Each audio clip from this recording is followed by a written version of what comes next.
ಕರ್ತನಲ್ಲಿ ಪ್ರಿಯ ಸಹೋದರ ಸಹೋದರಿಯರೇ, ನಿಮ್ಮೆಲ್ಲರನ್ನು ಯೇಸು ಕ್ರಿಸ್ತನ ನಾಮದಲ್ಲಿ ಸ್ವಾಗತಿಸುತ್ತೇನೆ. ಈ ದಿನದ ಧ್ಯಾನಕ್ಕಾಗಿ ಕೊಡಲ್ಪಟ್ಟ ವಾಕ್ಯವು ಯೆಶಾಯನು ಬರೆದ ಗ್ರಂಥ 48ನೇ ಅಧ್ಯಾಯ 18ನೇಯ ವಚನ. ನೀವು ನನ್ನ ಆಜ್ಞೆಗಳನ್ನು ಕೇಳಿದರೆ ಎಷ್ಟೋ ಚೆನ್ನಾಗಿತ್ತು. ನಿನ್ನ ಸುಖವು ದೊಡ್ಡ ನದಿಯಂತೆಯೂ ನಿನ್ನ ಕ್ಷೇಮವು ಸಮುದ್ರದ ಅಲೆಗಳಾಗೂ ಇರುತ್ತಿತ್ತು.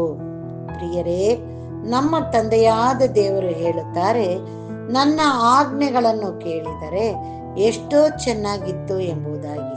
ನಾವು ಆತನ ಆಜ್ಞೆಗಳಿಗೆ ಕಿವಿಗೊಟ್ಟು ನಡೆಯಬೇಕು. ಆಗ ಆತನು ನಮ್ಮ ಜೊತೆಗಾರನಾಗಿ ಇದ್ದು ನಮ್ಮನ್ನ ನಡೆಸುತ್ತಾನೆ.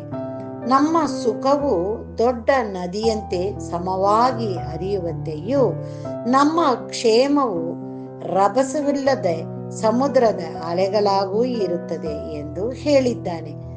ನಾವು ದಾರಿ ತಪ್ಪಿ ಪಾಪಕ್ಕೆ ಒಳಗಾಗದಂತೆ ನಮ್ಮನ್ನು ಕಾಯ್ದುಕೊಳ್ಳಬೇಕು.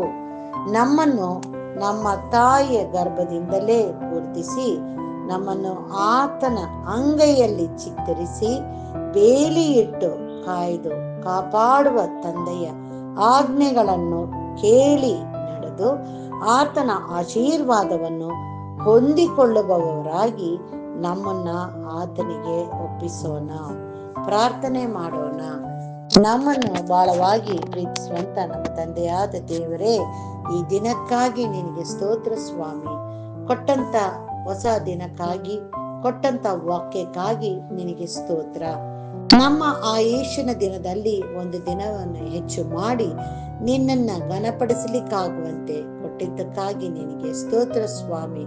ಹೌದು ತಂದೆಯೇ, ಈ ದಿನದ ವಾಕ್ಯದ ಪ್ರಕಾರವಾಗಿ ನಿನ್ನ ಆಜ್ಞೆಗಳನ್ನು ನಾವು ಕೈಗೊಂಡು ನಡೆದು ನಿನ್ನ ಆಶೀರ್ವಾದವನ್ನು ಹೊಂದಿಕೊಳ್ಳುವವರಾಗಿ ಇರ್ಲಿಕ್ಕಾಗುವಂತೆ ನಮ್ಮ ಆತ್ಮ ಪ್ರಾಣ ಶರೀರವನ್ನು ನಿನ್ನ ಸನ್ನಿಧಾನದಲ್ಲಿ ಒಪ್ಪಿಸಿ ಬೇಡುವಂತ ಪ್ರಾರ್ಥನೆ ನಿಲ್ಲಾಲಿಸು.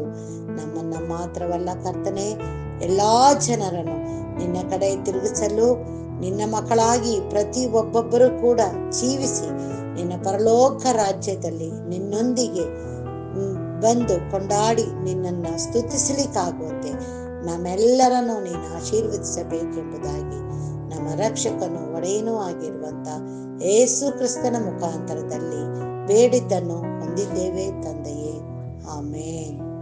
ದೇವರು ಈ ವಾಕ್ಯವನ್ನು ಆಶೀರ್ವದಿಸಲಿ. ಆಮೇನ್.